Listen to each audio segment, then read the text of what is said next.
এই ঠাডা পড়া গরমে কারো মুখেই কিন্তু কোনো কিছু ভালো লাগছে না, এতটাই তাপমাত্রা বেড়ে গেছে। আজকে শিং মাছের একটা তরকারি রান্না করব। এই গরমে কিন্তু বাসায় রান্না করে খেতে পারেন।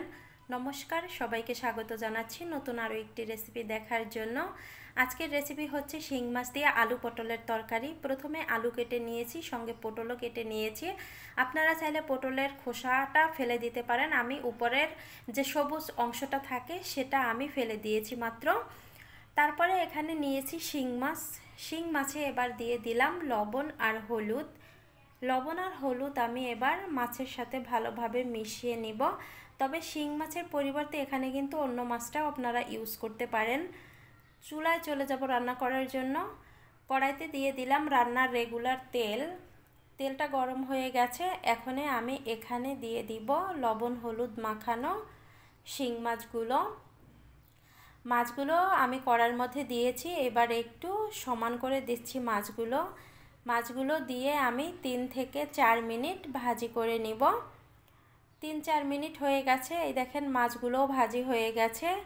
এবার আমি এই মাছগুলো নামিয়ে নিব।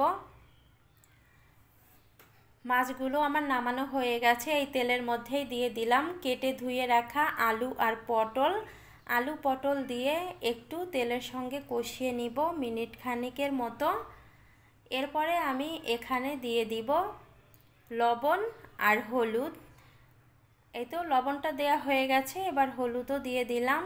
এখন লবণ আর হলুদটা ভালোভাবে মিশিয়ে নিয়ে একটা ঢাকনা দিয়ে ঢেকে দিব, ঢেকে কষিয়ে নিব। আলু আর পটল কিন্তু কষানো হয়ে গেছে আমার। এখনই আমি এখানে দিয়ে দিব কাঁচামরিচ বাটা। এখানে চাইলে আপনারা শুকনো মরিচের গুঁড়াটাও দিতে পারেন, তবে এত গরমের মধ্যে কাঁচামরিচ দিয়ে রান্না করলে কিন্তু বেশি ভালো লাগে শুকনো মরিচের চাইতে। আমি একটু কষিয়ে নিয়েছি, এখন আমি এখানে দিয়ে দিব পরিমাণ মতো জল। এখানে জলের পরিমাণটা একটু বেশি লাগবে যেহেতু আলুগুলো সেদ্ধ হবে। আমি 3 থেকে 4 মিনিট জাল করার পরে এখানে একটা টমেটো ফালি করে কেটে নিয়েছি। সেই টমেটো দেওয়ার পরে এখন এখানে দিয়ে দিলাম ভাজি করা মাছগুলো। এগুলো দিয়ে আরও কিছুক্ষণ জাল করে নিব। এখন এই তরকারিটা আমি ফোড়ন দিব। ফোড়নের জন্য তরকারিটা আমি নামিয়ে কড়াইটা পরিষ্কার করে নিয়েছি। এবার সামান্য পরিমাণে একটু তেল দিয়ে একটা দিয়ে দিলাম শুকনো মরিচ, আর এখানে দিয়ে দিলাম হচ্ছে 1 চামচের মতো জিরা। এগুলো আমি ভাজি করে উঠিয়ে নিব। ভাজি হয়ে গেছে, এখন উঠিয়ে এটা পাটায় বেটে নিব। এখন এখানে আর একটু তেল দিয়ে দিলাম। তেলটা গরম হয়ে গেছে, এ পর্যায়ে এখানে দিয়ে দিলাম 2টো তেজপাতা আর একটা শুকনো মরিচ আর কিছুটা জিরা। দেওয়ার পরে ভাজি করে নিয়ে এবার তরকারিটা আমি ঢেলে দিলাম। তরকারিটা দেওয়ার পরে এখনই একটু নেড়েচেড়ে নিতে হবে। তারপরে আমি এই মশলাটা বাটতে চলে যাব পাটায়। মশলা আমি বেটে নিয়ে এসেছি, এই দেখেন।